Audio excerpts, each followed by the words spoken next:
everyone. I am Claire Liguori. I'm a senior principal engineer in the AWS Next Gen Developer Experience org.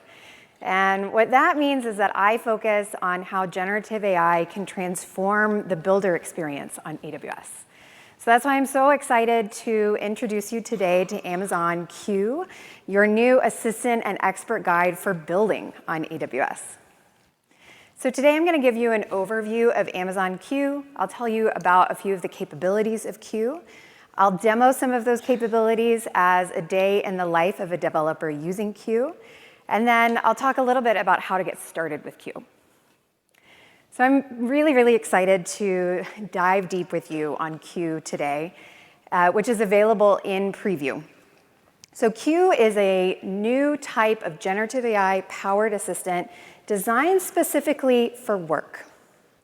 So Q can be tailored to your business to have conversations, take actions, generate content, and all of that can be connected to your data and your expertise, which might be found in your internal knowledge bases, it might be found in your code bases or your other enterprise systems internally.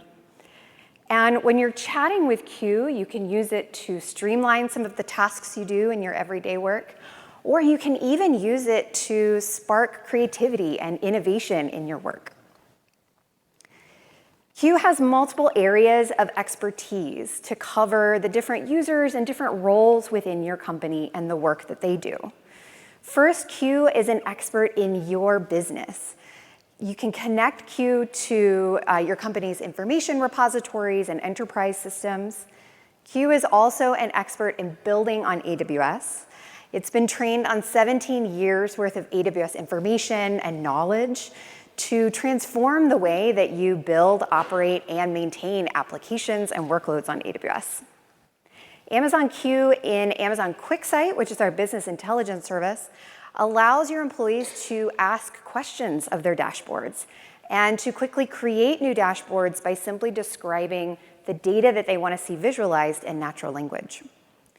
Amazon Q in Amazon Connect, our contact center service, helps your customer service agents to provide better customer service by automatically providing those service agents with suggested actions, suggested responses, and even relevant links to articles. And coming soon, Amazon Q in AWS Supply Chain will help supply and demand managers, inventory managers, and trading partners have conversations to get deeper insights about things like stock out and overstock risks and get suggested actions for avoiding those risks. So with so many different expertises in Q, with so many different aspects for how you do your work, Q is truly your AWS, your AI assistant for all of the work that you do and for your entire business. But today in this session, I'm going to focus on building on AWS. That's my passion. So I'm going to tell you a little bit about the Q's capabilities for building on AWS. But first, I want to start by talking about the challenges that we as developers face getting our job done today, doing our work. So software.com analyzed data from more than 250 engineers in their IDEs worldwide over a 3-month period. And they found that the median time that developers actually spend editing, writing code in their IDE was less than an hour a day. This is mind-blowing to me, but when I think about it, maybe it's true. Per work week, we spend less than 4.5 hours writing code per week, and only 10% of developers spend more than 2 hours per day writing code in their IDE. So this is totally mind-blowing, right? So this begs the question, why are we not able to spend more time doing the thing that I love to do, building and writing code in my IDE? What are the challenges that we're facing here? So I like to think of development tasks, the work that we do every day as developers, as 5 different phases: research, design, develop, test, and maintain. So if we've seen, coding is actually a small part of our work as developers. Coding in the IDE is less than an hour a day. So while I love to be building and innovating in the IDE, there are, of course, so many other aspects to development tasks that kind of take me away from the work that I want to be doing in my IDE. So first, when I pick up a development task, I need to do a bit of research. I need to understand what information I need and go and find that information. And I personally find this to be the most frustrating and time-consuming part of a development task. I need to find accurate and up-to-date information about the tasks that I'm going to do, about my code base. I need to find information about what AWS services I could use, how I could connect them together, what solutions are out there.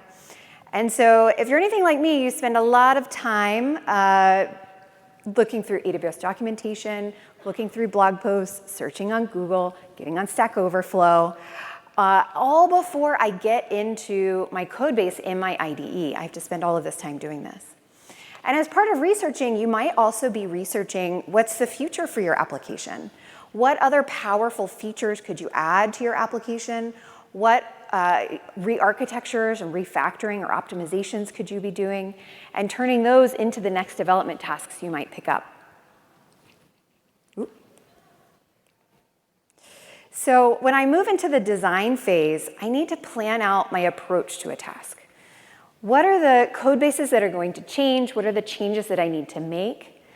For that, I need to deeply understand my code base. I need to deeply understand my application architecture to understand what changes do I need to make. So I might need to ramp up on a code base when I pick up a development task that I'm not very familiar with. And I might also need to pick up a new programming language that might be new to me. When I started working on Q, of course, Python is the language of choice for AI and ML, but I'd not written any production Python code before. And so this was a hard ramp up for me to start writing a bunch of code in Python that was going to go to production. And so I very much felt that this year as I was ramping up on a totally new code base with Q and a totally new language as well. So finally, we've done research, we've done design, we're ready to code. Finally, we get into our IDE and are able to complete some coding tasks.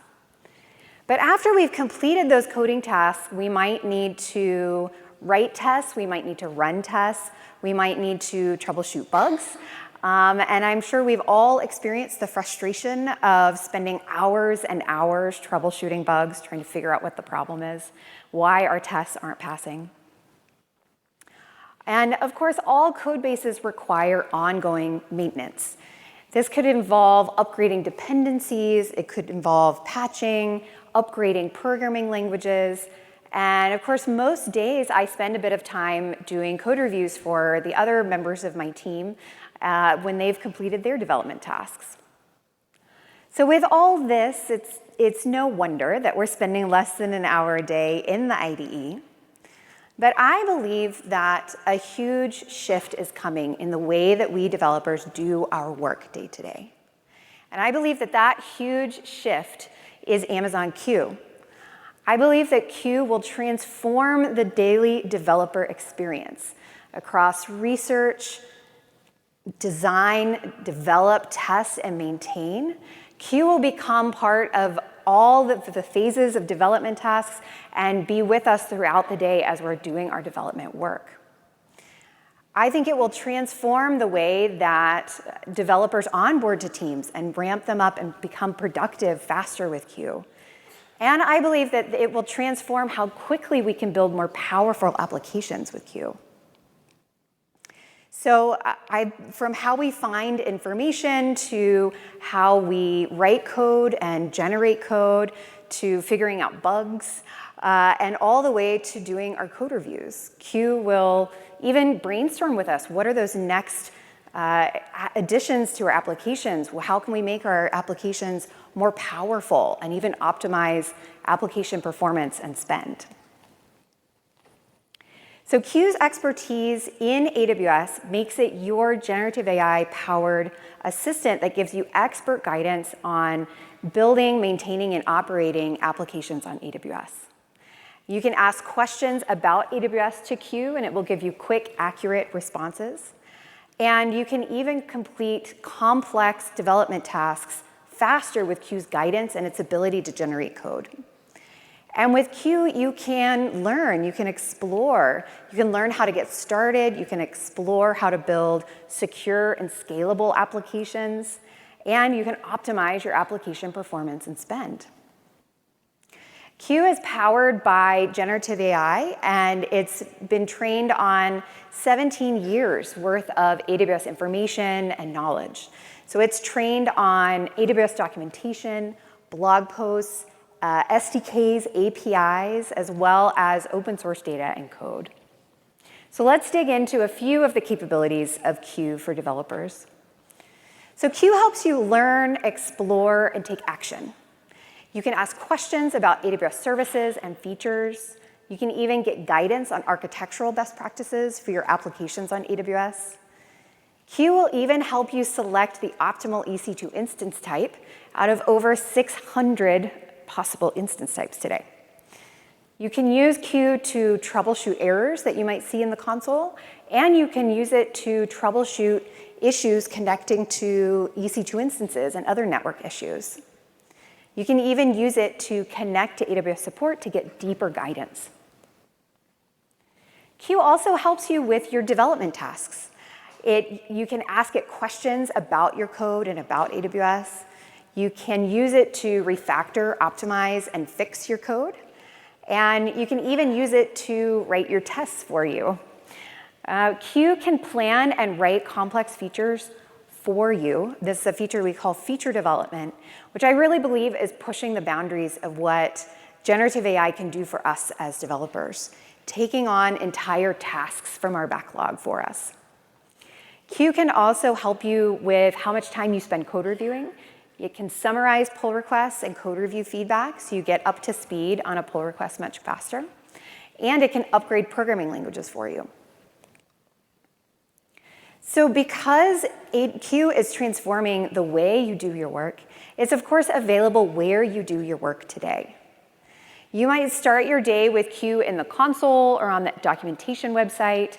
You might move to using Q in your IDE or when chatting with your team members in Slack. And you might finish up your day doing code reviews with Q in Code Catalyst. So Q is available on the AWS website, management console, the documentation website, and the mobile app. And it's available in your IDEs. It's today available in VS Code and JetBrains. And that's all through Code Whisper within your IDE as well. It's available in Code Catalyst, and it's available in Microsoft Teams and Slack through AWS Chatbot. So I want to spotlight a couple of these, Code Whisper and Code Catalyst. Code Whisper is an AI-powered productivity tool for the IDE and for the command line.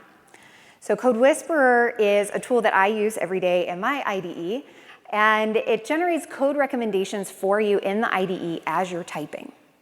So for example, you can write a comment in your code. You can say, this Lambda function parses an event, and it sends a security alert if the event meets these conditions. And Code Whisperer will auto-complete, using generative AI, the entire function for you. Code Whisperer supports 15 different programming languages, and this week we announced we also added support for infrastructure as code, including CloudFormation and CDK. And with Q and Code Whisperer together now in the IDE, you can now complete these complex development tasks even faster. So you can interact with Q to ask questions in the IDE about the code, about the best way to do things with AWS. You can plan out complex features with Q. And then once you're ready to jump into editing your code, Code Whisperer is helping you complete those tasks faster with those inline code recommendations.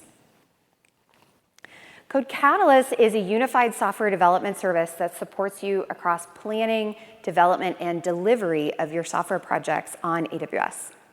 You can create new projects in Code Catalyst within minutes with Code Catalyst blueprints, and you can collaborate with your team members through things like issues and pull requests.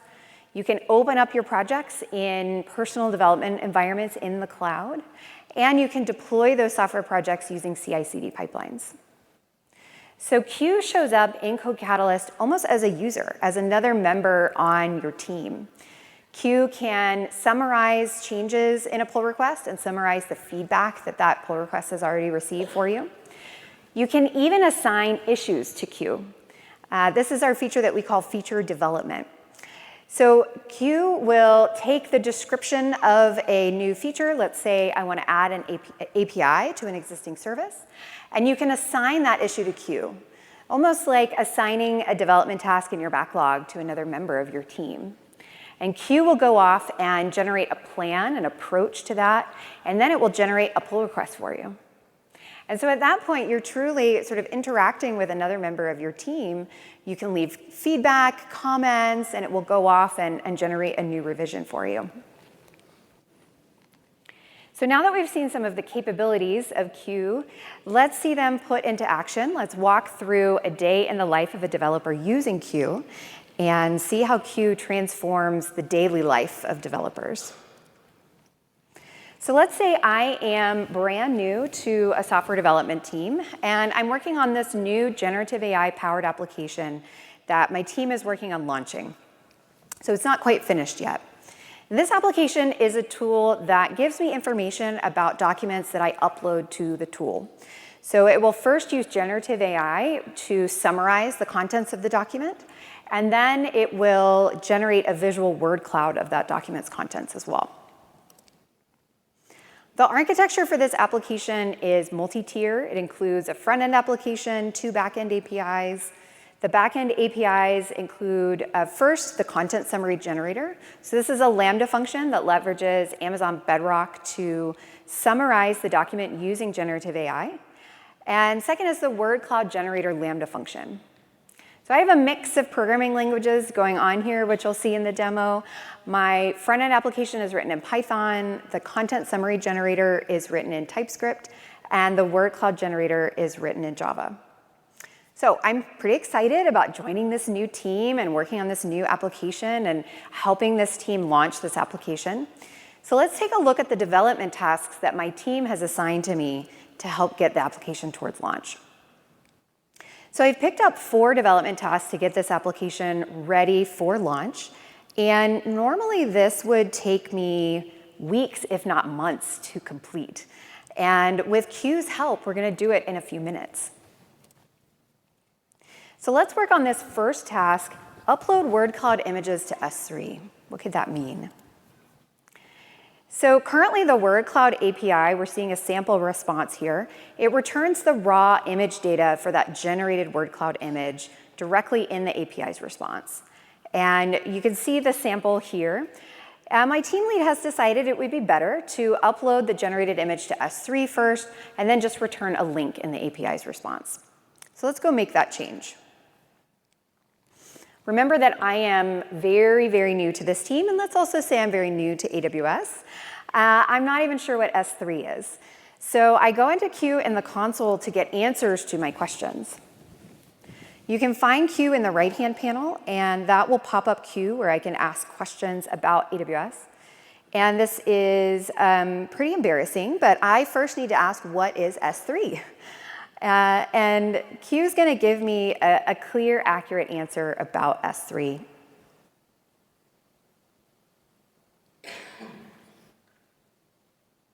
So here, Q is telling me all about S3. It's giving me an intro to it.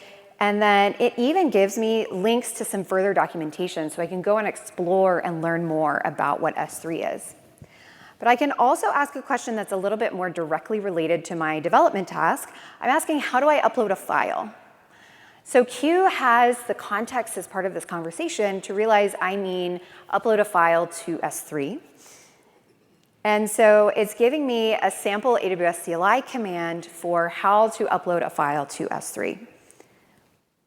But I know that my application uses Java. It's not going to use the AWS CLI. And so I ask a question that's very specific to my team. How do I upload a file in Java?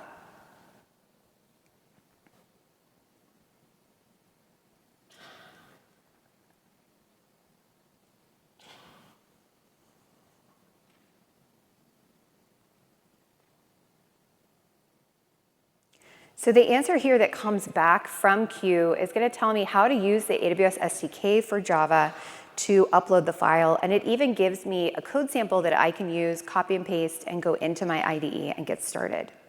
And so again, so I can learn it, again gives me some relevant links, including to the AWS SDK. So now that I've learned a little bit more about S3, I'm ready to get into my IDE and start coding. I open up my code base here in the IDE, and I'm looking at one of the classes for the word cloud generator function. But I'm not very familiar with this code. I'm very new to this team. So Q can help me to ramp up on this code base really quickly. I'm going to open up this new Q panel in my IDE. And I can start asking questions like, what does this application do? Very general questions about my code base. And by looking at the code that I have open in my IDE, Q can give me an accurate summary of the application. So here it's telling me that the application is generating a word cloud image. I can also ask questions about AWS and about code to Q in the IDE. So I can ask it, for example, how do I return a link to an object in S3? I already asked it, how do I upload a file? But the other side of that is I need to generate a link to it.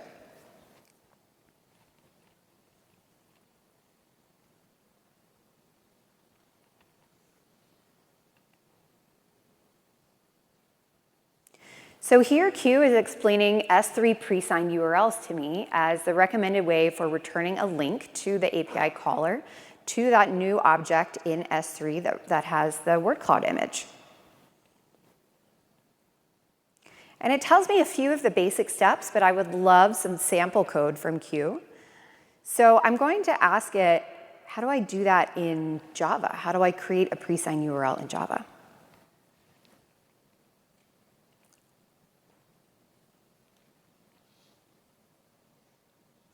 So here it's going to give me some explanation about how to use, again, the AWS SDK for Java to complete this task, but it's also going to give me some direct code samples. And what's great about Q in the IDE is that I have these insert it cursor and copy buttons down below. So it's really easy for me to start incorporating this code into my code base right in the IDE. I realize now, though, that I first need to create an S3 bucket to actually upload these images to. So I'm going to go over to my infrastructure as code using AWS CDK, and I'll find my word cloud function defined in CDK. So this is the function I need to create an S3 bucket for. So I can ask Q for help in creating that S3 bucket in CDK. I'm not sure what the exact classes are in Python for AWS CDK, so I'm going to use Q's help to figure out what's exactly the right syntax and methods. So I ask it, how do I create an S3 bucket for the word cloud generator using CDK? And what's neat here is that I didn't actually have to tell it what CDK language I was using. So usually we would probably see examples in TypeScript, but here it saw that I had opened up this file in Python, and it's giving me these examples directly in Python.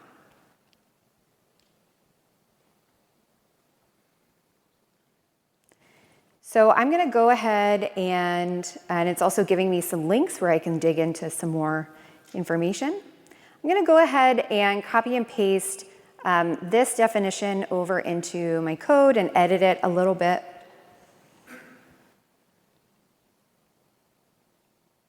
So I'm going to remove the static bucket name here and let CloudFormation generate that for me. So now that I have the bucket, I'm also going to ask Q, how do I add permissions for that Lambda function to actually read and write to the bucket? What's my next step that I need to add to this CDK file?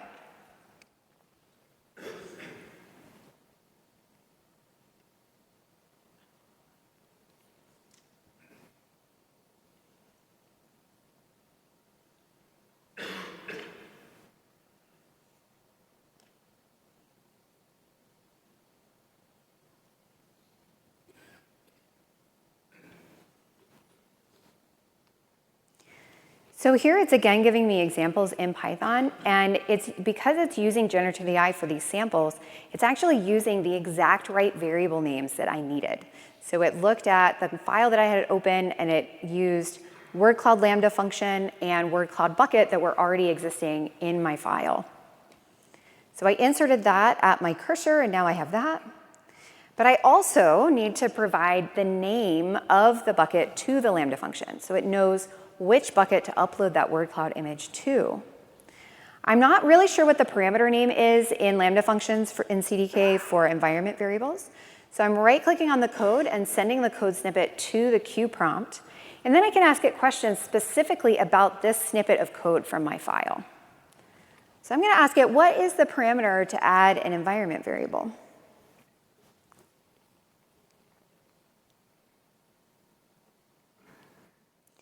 The really, really neat thing here is that Q actually figured out what I was trying to do here based on our previous conversation, based on the previous code I had inserted into my file. It realized I was probably trying to provide the bucket name as an environment variable to the Lambda function. So I'm able to add that right away, and now I have my S3 bucket. We've got the right permissions. We've got the right name going into the Lambda function. So now that I have that, I'm actually going to let Q do the rest of this development task of moving over to uploading to S3 and returning a link to the caller. I'm going to use a new capability that we call feature development. So I'm going to hop into a new Q chat. And to let Q develop this feature for me, I'm going to use a new command called /dev. In /dev, I can describe the feature that I'm trying to build. So I can describe the fact that I need to change the logic of my application to upload the word cloud image to S3, and instead of returning the raw image data, to return a pre-signed URL from S3.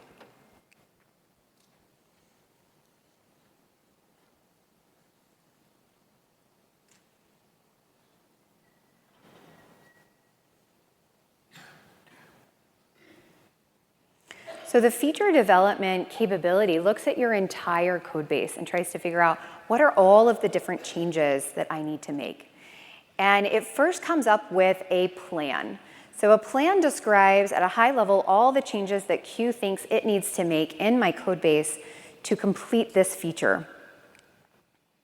So I find this plan to be so helpful, even as just a first step in my own development tasks, because it's really helping me to sort of navigate what are all the changes here that I need to make.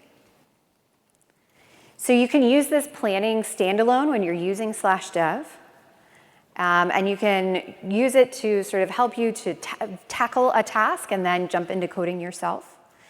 But the next step is letting Q do the coding for us. This is not actually available yet. It's coming soon, but I wanted to give you a little sneak peek of what happens. So here in the plan, it's called out all the different classes that it needs to update, all the different files it needs to update.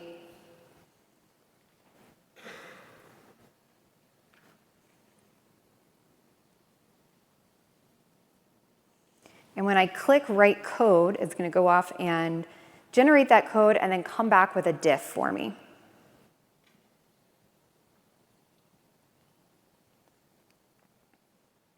So I can inspect each file to see what I think of the changes. So Q has added the code for the S3 client within the generator class.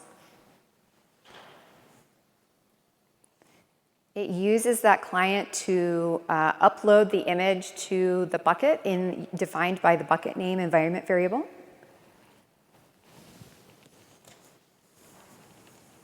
And it's also updating the API model to return the URL as well.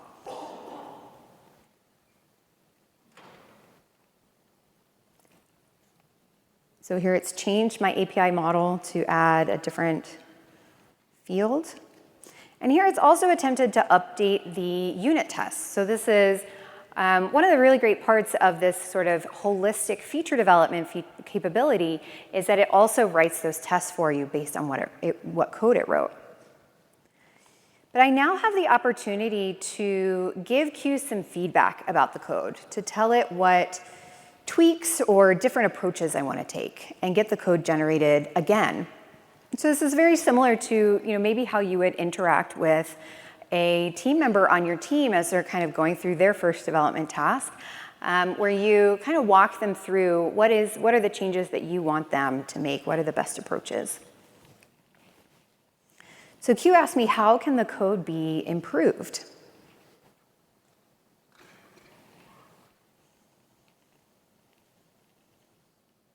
So I'm going to tell it the tweaks that I want it to make. For example, instead of having the unit test actually upload an image to S3 and then actually download it from S3, I actually want it to mock the client. It did that correctly in the failure case, but it didn't do that exactly correctly in the success case.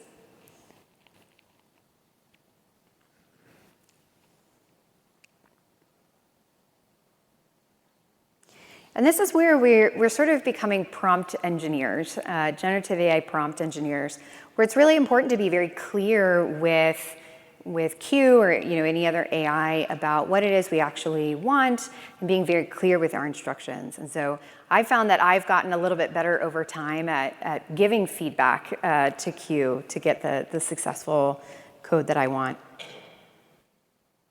One of the other things it missed is it missed import statements for the S3 clients. This wouldn't actually build. So I'm going to go ahead and remind it about that.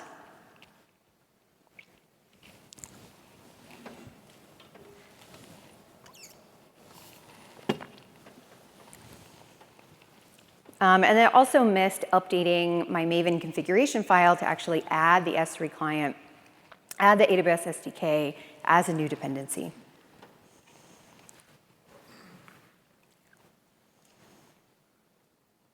So now we'll see what updates Q makes to the code based on my feedback.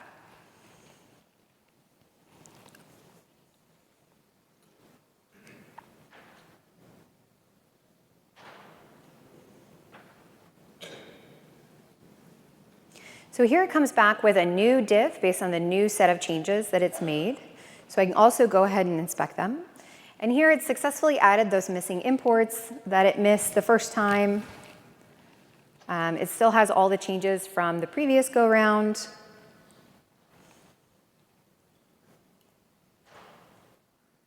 It still has the changes to the API model, adding that URL field. But it didn't quite get what I was asking it for in the unit test. So it didn't quite get the mocking correct. So this is an example where I could probably be a little bit clearer in my instructions, or even give fewer instructions so that it can kind of focus on doing one change at a time. And again, this is really kind of pushing the boundaries of what generative AI can do for us as developers. So we're pretty excited to get this in the hands of folks and see what you think. At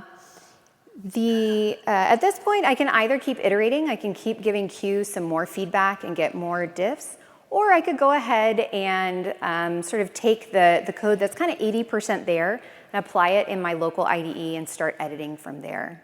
So I find that even when Q doesn't get it 100% in feature development, it's still really useful for me for productivity-wise because it often takes care of a lot of boilerplate code for me, and I can just focus on tweaking the important parts.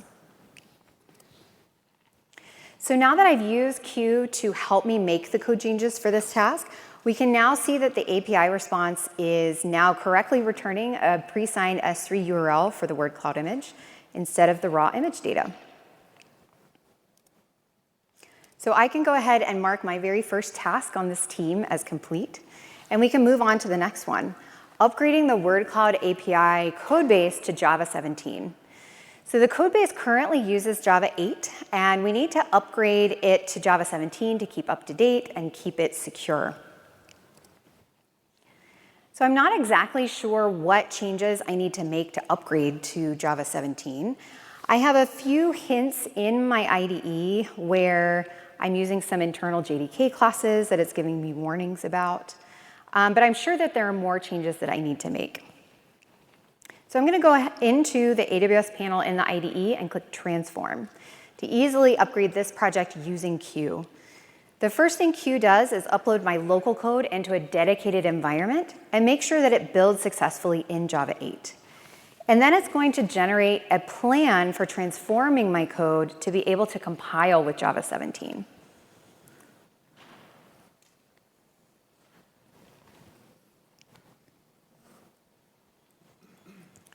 So now Q has generated that transformation plan after successfully building my code in Java 8, And now it's working on transforming my code. So first, Q will update any dependencies that I have or code that's not compatible with Java 17. And then Q will build the code in Java 17 and start to fix some of the errors. So this is very similar to what we would do as developers when trying to upgrade to Java 17. We would see what compiler errors come out and try to fix those compiler errors and then move on to the next step. So Q is doing that process iteratively for you using generative AI. So it's a huge time saver.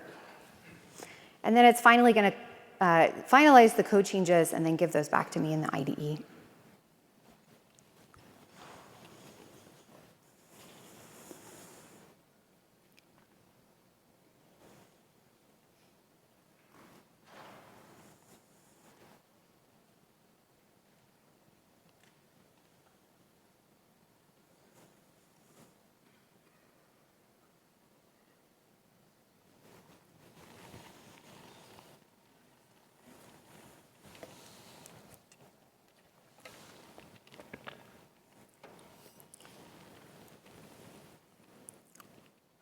So now our transformation is complete, and Q was able to transform the code.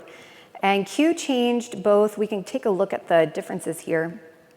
So it changed both my pom.xml here, my Maven configuration. It changed the target from JDK 8 to 17. And then it also updated one of my dependencies, Lombok, to be compatible with Java 17. It also changed replaced that use of internal JDK classes that don't exist in Java 17 anymore. And then a few different code changes that were also required to build in Java 17.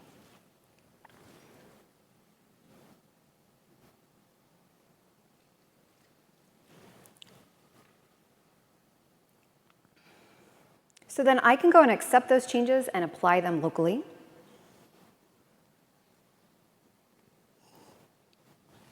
And now I can start compiling on Java 17. So now we can mark my second task as complete after using Q to transform my code. Let's move on to my third task, displaying the word cloud images in the UI. So for this class, I need to hook up the front-end application to the word cloud API I was previously working on. And I'm going to, again, let Q complete most of this task for me using the Q feature development capability. But this time, I'm going to interact with Q in CodeCatalyst instead of in my IDE. So instead of through chat, I interact with Q through CodeCatalyst through issues and pull requests. Here I have created an issue describing the changes I want to make. And I'm going to assign it to Amazon Q to kick off feature development with Q.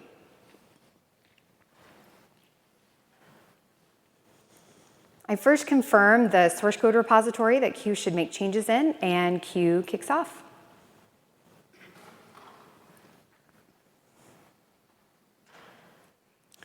So Q is first going to read the repository that I selected, and then it generates a background.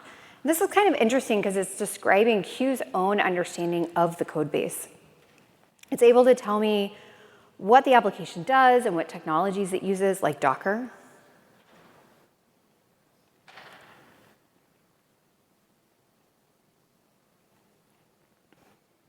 And then it generates the development plan, or the approach. So similar to what we saw in the IDE, Q describes the approach it will take and what files it will change. And I can give Q feedback on its approach by directly replying to Q in the issue. And Q will generate a new plan.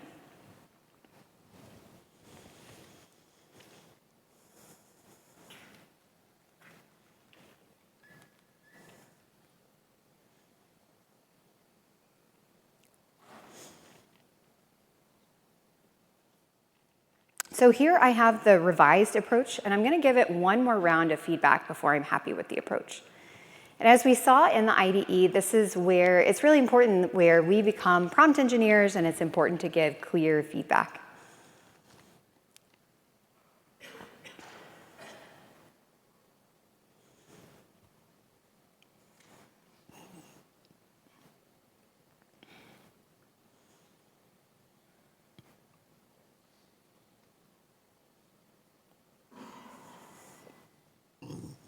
So now I'm pretty happy with this approach, and we can move on to creating a pull request.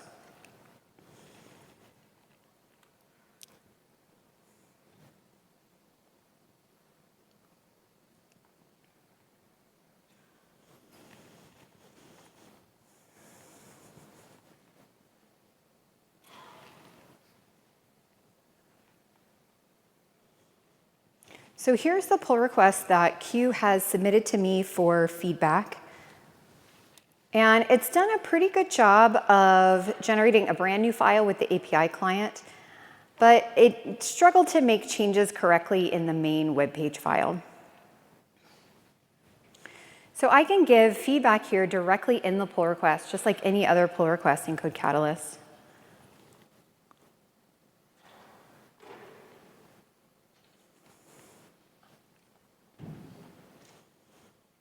And I'm going to go ahead and give it a hint as to how it should be incorporating these changes into that file.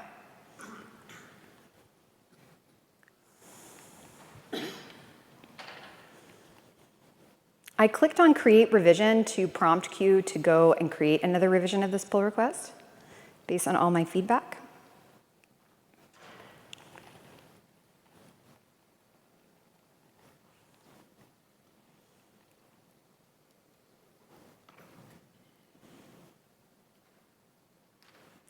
And this time, Q did a much better job of figuring out how to incorporate those changes into that existing file.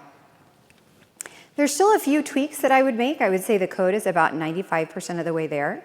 So at this point, I could give Q more feedback, or I could jump into a personal development environment and continue to edit it, or just apply it to my code base and edit it from there.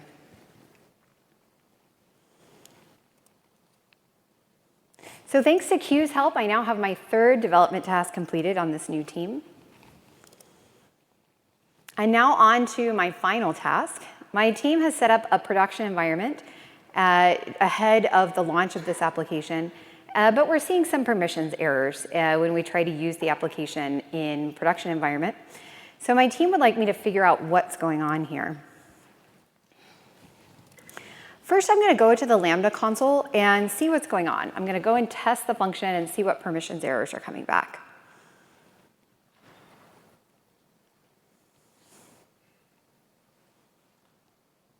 When I test the function, I get this really long error log, and I'm not really sure what it means. So I'm going to go to troubleshoot with Amazon Q. Q is going to analyze the error for me and give me a human-readable description of this problem. In this case, the Lambda function doesn't have the right permissions to call Bedrock. Q can also help me resolve this issue by giving me directions for fixing the problem, including an IAM policy to attach to the function's role.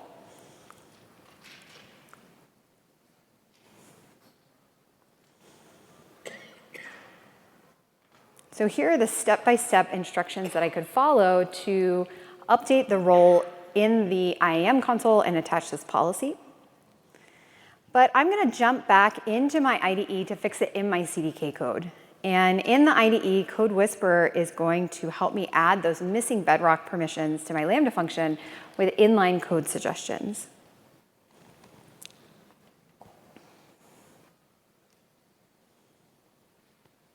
So here's my summary function that I need to add the permissions to.